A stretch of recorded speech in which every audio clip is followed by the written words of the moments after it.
All right, here's your midterm review. Let's hop right into it. I'm going to try and hit every slide through the semester so far.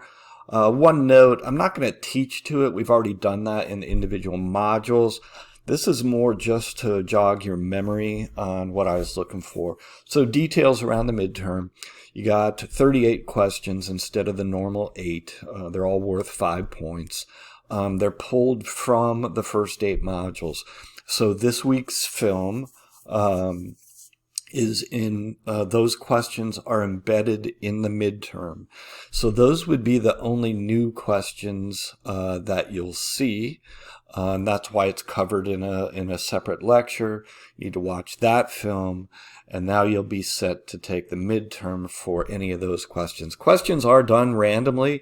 You may not get a question from each and every module. You may get extra ones from a particular module. I don't control that. That's done via Canvas from behind the scenes. And then let's hop into this. So these are our 5 areas. We talk about them every week for every module. You know what they are: narrative director, writer, cinematographers, recording your images, editing, how do we get from one scene to the next, acting, is the actor believable, are they a professional, are they just a regular person brought in to film something like Bicycle Thieves, sound and its development. And then the first film we saw was actually a short called Wild Things.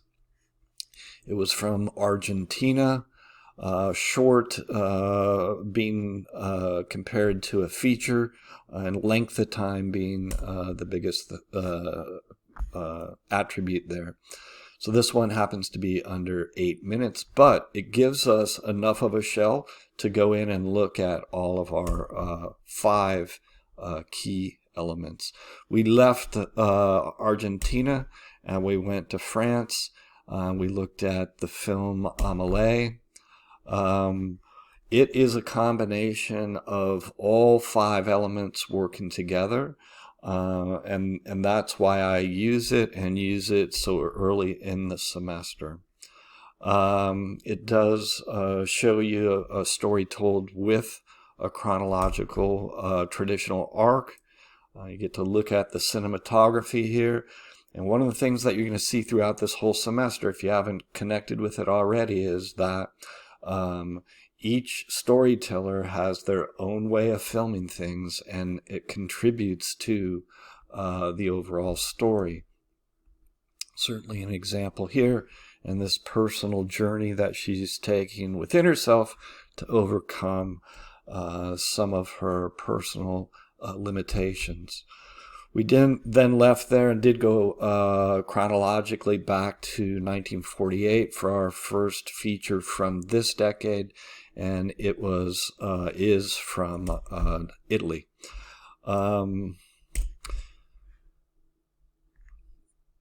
This is a great place to start, and you can see the production thing, something as obvious as it being filmed in black and white on the streets in Italy right after World War II, and even their use of non-professional actors. It's a cinematic movement, and it's titled Italian Neorealism. That falls into this category where we look at Italian Neorealism, French New Wave, Golden Age of Hollywood, and then New Age of Hollywood, as well as some others. Non-traditional actors on location, low budget, and the themes are important to the Italian neorealists. How does the film end? Would it make a great Hollywood Disney film? You get to decide that. Cinematography. They're using, they don't have a ton of cinematic equipment, so an easy way to deal with that when you run into it is to shoot outside. And they're using existing locations for sets. You want to look at the editing, pretty straightforward here. It's out of the way and lets the themes come forward. non-professional actors here. Very, very simplistic dialogue. You look at the narrative here, I'm asking you to compare it to Amelée's. This does have a political statement. It speaks to the disenfranchised. And in fact, the climactic moment leads up to that very question of your protagonist.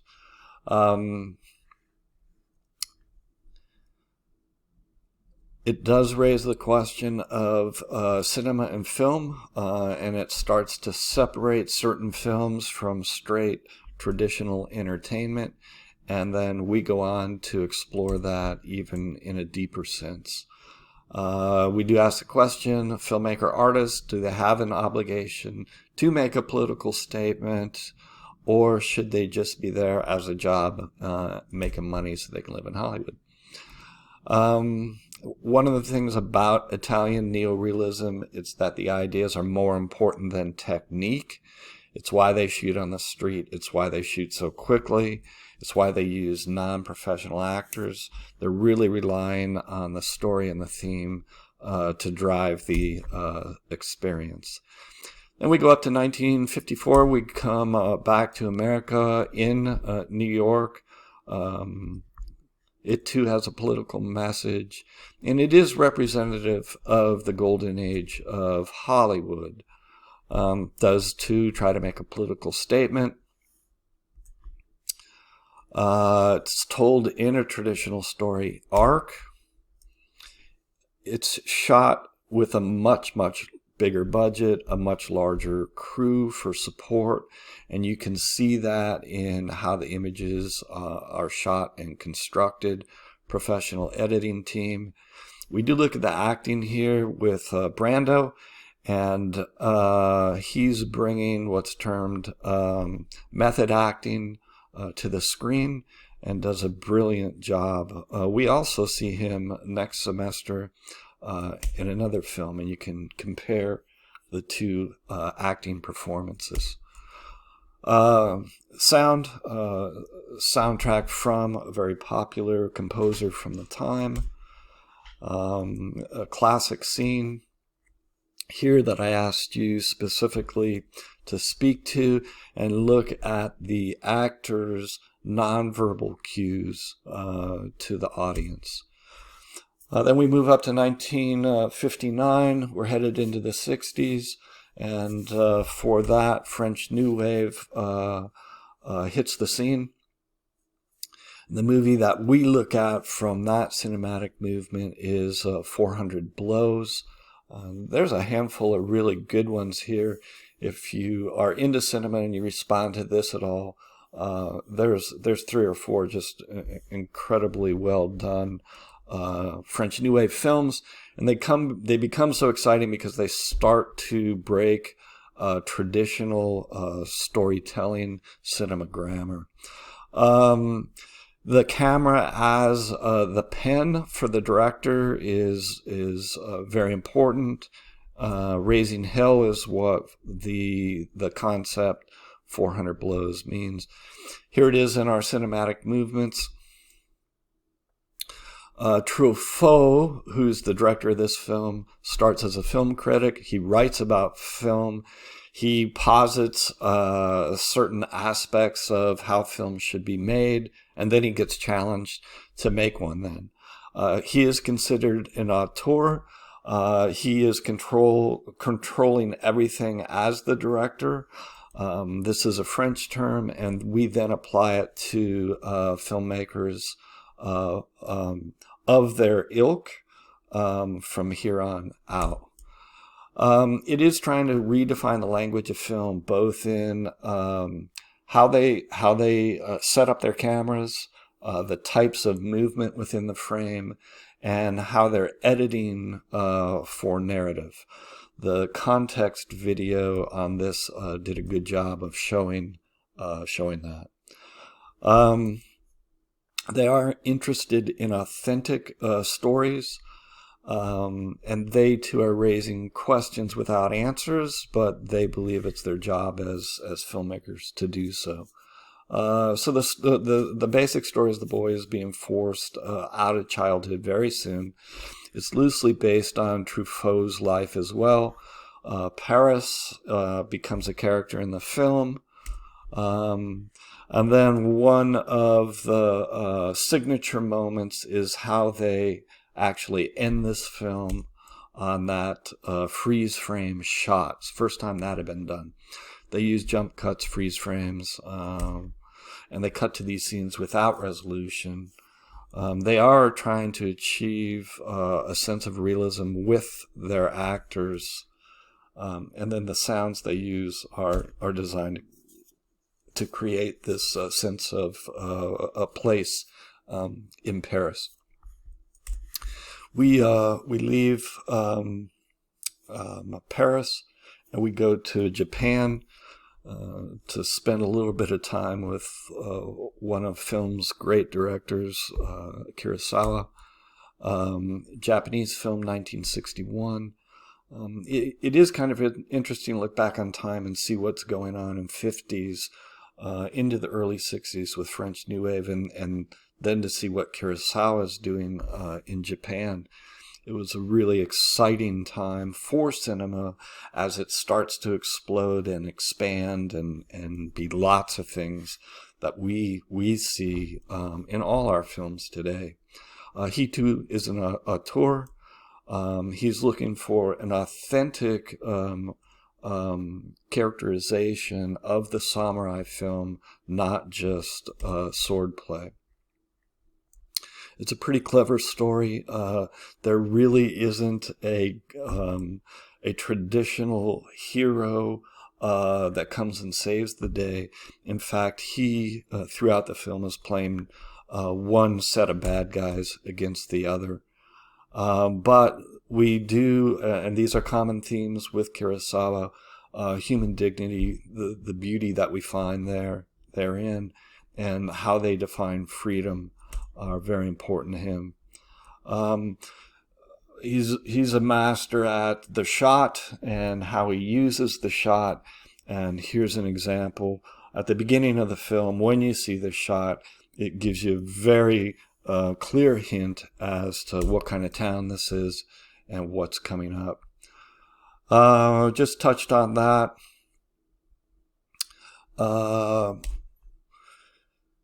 His metaphor here, he's above the fray. He creates, makes him very powerful. His cinematography is incredible. Lots of low angles, lots of deep focus. It is lit skillfully. One of the things that we looked at in one of the context videos was the movement that Kurosawa achieves within the frame. So he uses, in this case, the wind and the sand blowing, the wardrobe moving, and everything else just dead still. He does the same thing with lots of weather. There's a great number of scenes with the rain and the importance that movement within the frame plays. And then I guess one of the highest forms of flattery is that if somebody likes something that you're doing, they generally will steal it and make it their own.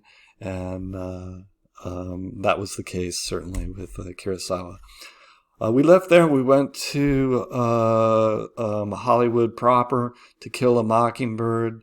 And again, just check these in order here. You have French New Wave.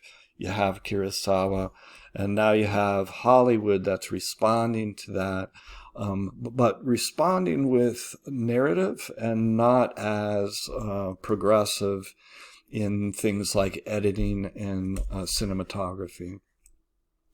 1962, great acting performances here, and it's life in a small southern town.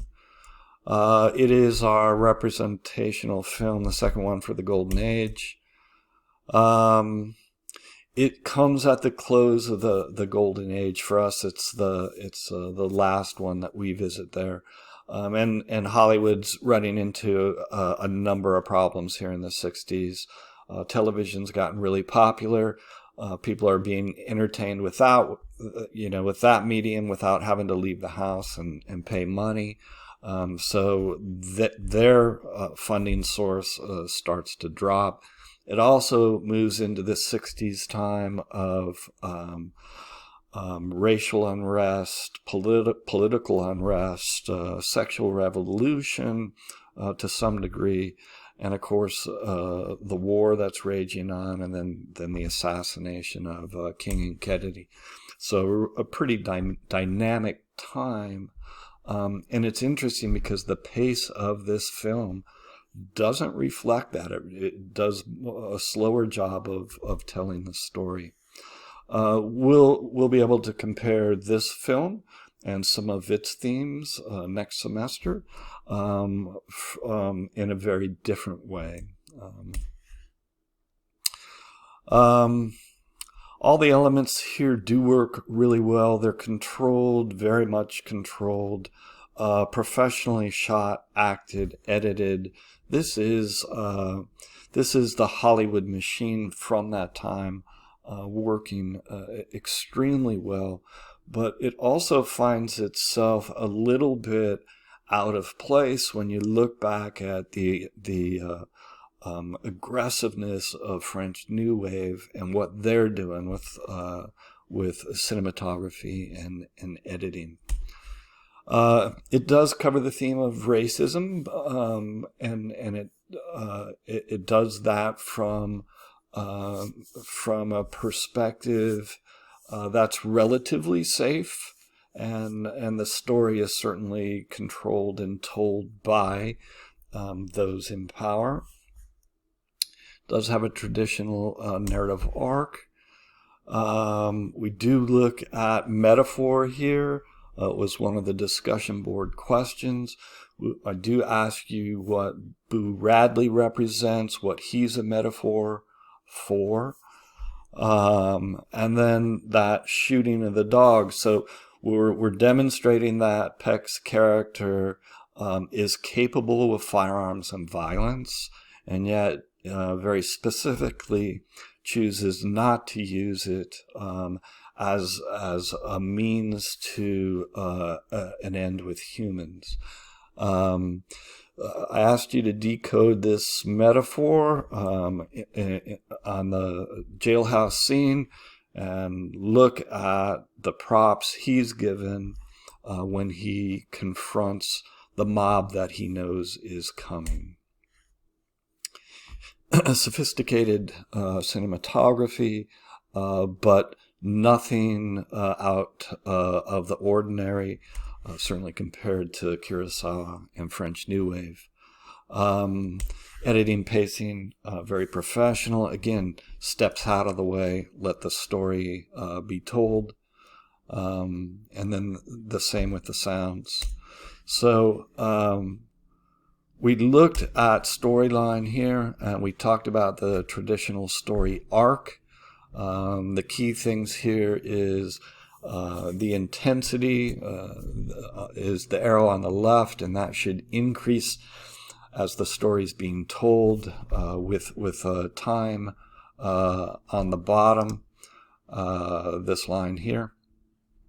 And then in that traditional story arc, we have a setup, we meet the characters, time and place, and then it shifts.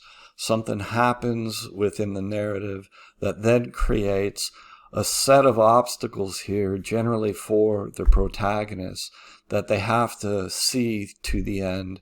And then that is where the climactic events take place. Generally, the protagonist is either successful or not. And then there's a short resolution to the end, and that becomes a bit of the moral for the story. Traditional story arc, we still see this today. It's very, very common, certainly in Hollywood films. So this is a good thing to know, and see it on a graph there. And then this week's film, the last film in this 8-week segment, I just covered these, so we'll blow through these pretty quickly. Dr. Strangelove, How I Learned to Stop Worrying and Love the Bombs, the official title, Stanley Kubrick. Great eye, and it's no surprise that he starts his career as a photographer out of England, so now this is England's represented. We talk about satire, and I have a couple of context links for you there from Monty Python, the difference between straight comedy and satire. This is a satirical story, and yet it deals with a overwhelmingly horrifying concept. And sometimes that's the only way to get through to people who would normally turn that message off. The cinematography, obviously brilliant. Here is Kubrick working on one of the shots. You can see the studio there. You can see the war room shot, which we then found an easy comparison to a painting from representing the Greeks. Women don't have a significant role in this story. The acting, you have one actor, Peter Sellers, play 3 different characters. George C. Scott, Sterling Hayden, and then an amazing character actor here for one of those final scenes. Your sound is matched to the dialogue. Listen to the white noise when you are in the airplane. All those things contribute to the story. All right, there's our 8 films. You're now set to hop in and take your midterm exam. Don't forget to post in the discussion board. As always, if you didn't post there or post such that you earn 5 points, you're going to lose all those midterm points, and you don't want to do that. All right, thanks. Good luck with your exam.